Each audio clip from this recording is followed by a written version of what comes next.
ውዳሴ ማርያም የዕለተ ዓርብ የሚጸለይ አምላክን የወለደች የእመቤታችን ድንግል ማርያም ምስጋና። አምስተኛ ክፍል። ከሴቶች ተለይተሽ የተባረክሽ ነሽ፣ የማኅፀንሽ ፍሬ የተባረከ ነው። ያለ ርኩሰት አምላክን የወለድሽ ድንግል ማርያም ሆይ እውነተኛ ፀሐይ ካንቺ ወጣልን፣ ወይም ጌታ ተወለደልን። በክንፈ ረድኤቱም አቀረበን፣ እርሱ ፈጥሮናልና። ቅድስት ሆይ ለምኝልን። አምላክን የወለድሽ እመቤታችን ሆይ የብርሃን እናት ነሽ እና አንቺን ብቻሽን በክብር በምስጋና እናገንሻለን። የተባረክሽ አንቺ ከመላእክት ትበልጫለሽ፣ ከደቂቀ አዳምም ትበልጫለሽ፣ ከሀሳቦች ሁሉ ትበልጫለሽ። ገናነትሽ መናገር የሚቻለው ማን ነው? አንቺን የሚመስል የለምና። ማርያም ሆይ መላእክት ያገኑሻል፣ ሱራፌልም ያመሰግኑሻል። በኪሩቤልና በሱራፌል ላይ አድሮ የሚኖር ጌታ መጥቶ በማኅፀንሽ አድሯልና ሰውን የሚወድ ወደ እርሱ አቀረበን። ክብር ምስጋና ያለው እርሱ የእኛን ሞት ተቀብሎ የእርሱን ሕይወት ለእኛ ሰጠን።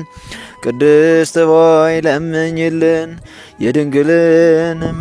የደናግል መመኪያቸው አምላክን የወለድሽ ማርያም ሆይ የተባረክሽ ነሽ፣ የማኅፀንሽ ፍሬ የተባረከ ነው። ከዓለም በፊት የነበረ እርሱ ሰው ሆኗልና ከአንቺ የተወለደ ሥጋችንን ነሳ ወይም ተዋሃደ፣ መንፈስ ቅዱስንም ሰጠን። በቸርነቱ ብዛት ምሳቹ አደረገን። ጸጋንና ክብርን ከተቀበሉ ብዙ ሴቶች አንቺ ትበልጫለሽ። አምላክን የወለድሽ ማርያም ሆይ ልዑል እግዚአብሔር ያደረብሽ ወይም የከተመብሽ ረቂቅ ከተማ ነሽ። በኪሩቤልና በሱራፌል ላይ የሚኖረውን ጌታ በመሃል እጅሽ ይዘሽዋልና በቸርነቱ ብዛት ሥጋዊ ፍጥረትን ሁሉ የሚመግብ እርሱ ጡትሽን ይዞ ጠባ። ይኸውም ሁሉን የሚያድን አምላካችን ነው። ለዘላለሙ ይጠብቀናል። እንሰግድለትና እናመስግነው ዘንድ እርሱ ፈጥሮናልና። ቅድስት ሆይ ለምኝልን። ድንግል ማርያም የሽቱ መኖሪያና የሕይወት ውሃ ምንጭ ናት። የማኅፀኗ ፍሬ ሰውን ሁሉ አድኗልና ከእኛም እርግማንን አጠፋልን። በመካከላችንም ሆኖ በመስቀሉ አስታረቀን። በልዩ ትንሣኤውም ሰውን ዳግመኛ ወደ ገነት መለሰው። ቅድስት ሆይ ለምኝልን። ንጽሕት ድንግል ማርያም የታመነች አምላክን የወለደች ናት። ለሰዎች ልጆችም የምሕረት አማላጅ ናት። ኃጢአታችንም ያስተሰርይ ዘንድ ወደ ልጅሽ ወደ ክርስቶስ ለምኝልን። ቅድስት ሆይ ለምኝልን። ድንግል ማርያም በቤተ መቅደስ አሰምታ ትናገር ነበር። መልአኩ ቅድስት ድንግል ሆይ ሰላምታ ይገባሻል ብሎ አክብሮ ከነገረኝ ነገር በቀር ምንም ሌላም አውቆ እንደሌለ እግዚአብሔር ያውቃል አለች። የማይቻለውን ቻልሽ፣ የማይወሰንና ምን የሚወስነው የሌለውን ወሰንሽ።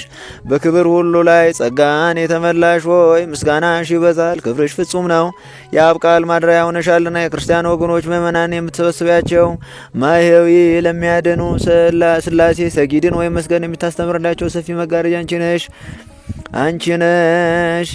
ይኸውም መጥቶ የማኅፀንሽ ያደረው የእግዚአብሔር ልጅ ነው። ሰማይና ምድር ለፈጠረ ጌታ ማደሪያ ሆንሽ። 9 ወር በማኅፀንሽ ተሸከምሽ። ሰማይና ምድር ለማይወስኑ የታመንሽ አንቺ ነሽ። ከምድር ወደ ሰማይ ለማድረግ መሰላል ሆንሽ። ብርሃንሽ ከፀሐይ ብርሃን ይበልጣል። ቅዱሳን በፍጹም ደስታ ያዩት ኮከብ ከአንቺ የተወለደ ምስራቅ አንቺ ነሽ። ይኸውም በጻድና በምትወልድ ዘንድ በሔዋን የፈረደባት ነው። አንቺ ማርያም ግን ጸጋን የተመላሽ ሆይ ደስ ይበልሽ የሚልን ቃል ሰማሽና መጥቶ ያዳነን የፍጥረት ሁሉ ገዢ የሆነ ንጉሥን ወለድሽልን። መሐሪ ነው፣ የሰውንም ወዳጅ ነው። ስለዚህ ማርያም ሆይ የተባረክሽ ነሽ፣ የማኅፀንሽ ፍሬ የተባረከ ነው። ጸጋን የተመላሽ ሆይ እግዚአብሔር ካንቺ ጋር ነውና ደስ ይበልሽ እያልን መልአኩ ገብርኤል እንዳመሰገነሽ እናመሰግንሻለን። ቅድስት ሆይ ለምኝልን።